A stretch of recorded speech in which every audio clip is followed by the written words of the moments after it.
Yeremiya 37-ci fəsil. Yeremiya həbsxanada.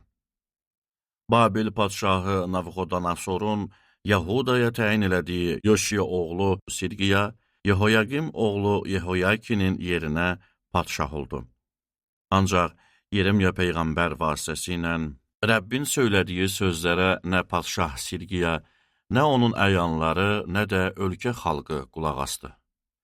Padşah Sirqiya Şelemiya oğlu Yehukalı və Maiseya oğlu kahin Sefaniyanı Yeremiya peyğəmbərin yanına göndərdi ki, ona desinlər: bizim üçün Allahımız Rəbbə dua elə. O vaxt Yeremiya xalqın arasında açıq gedib gəlirdi. Çünki onu hələ zindana atmamışdılar. Bu zaman Fironun qoşunları Misirdən çıxmışdı. Yerusəlimi mühasirəyə alan xaldeylilər bu barədə xəbər eşidən kimi Yerusəlimdən çəkildi.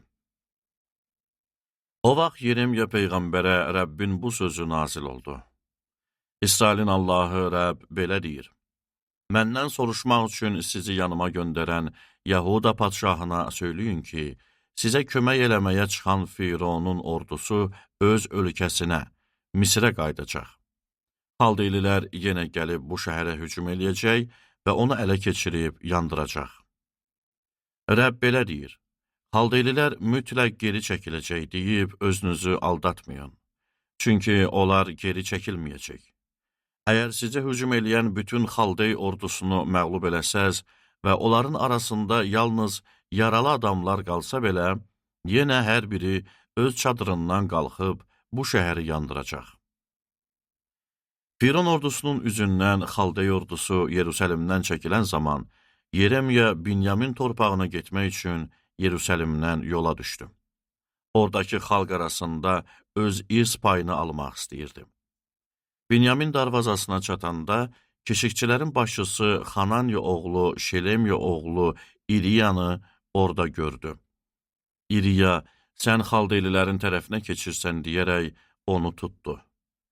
Yeremiya, yalandır, mən xaldeylilərin tərəfinə keçmirəm, dedi. Ancaq İriya Yeremiyaya qulaq asmadı və onu tutub başçıların yanına gətirdi. Başçılar Yeremiyaya qəzəblənib onu döydülər. Sonra onu Mirzə Yonatanın evinə, həbsxanaya saldılar. Çünki o evi həbsxana eləmişdilər. Yeremiya çəni olan zirzəmidə zindana salındı. Uzun müddət orada qaldı. O zaman padşah Sirqiya adam göndərib onu gətirdi. Padşah öz sarayında gizlicə ondan soruşdu: Rəbdən bir söz varmı? Yeremiya var, deyə cavab verdi. Babil padşahına təslim ediləcəksən. Sonra Yeremiya padşah Sirqiyaya dedi: sənə, əyanlarına və bu xalqa qarşı nə günah elədim ki, məni həbsxanaya saldınız? Babil padşahı sizə və bu ölkəyə hücum eləməyəcək deyə sizin üçün peyğəmbərlik eləyən peyğəmbərləriniz indi hardadır? Ey ağam padşah, indi xahiş eləyirəm qulaq as. Xahiş eləyirəm bu yalvarışımı qəbul elə və məni Mirzə Yonatanın evinə qaytarma, qoy orada ölməyim.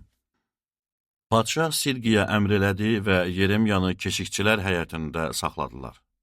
Şəhərdə çörək ehtiyatı qutarana qədər hər gün ona çörək bişirənlər küçəsindən gətirib bir parça çörək verirdilər. Beləcə Yeremiya mühafizəçilər həyətində qaldı.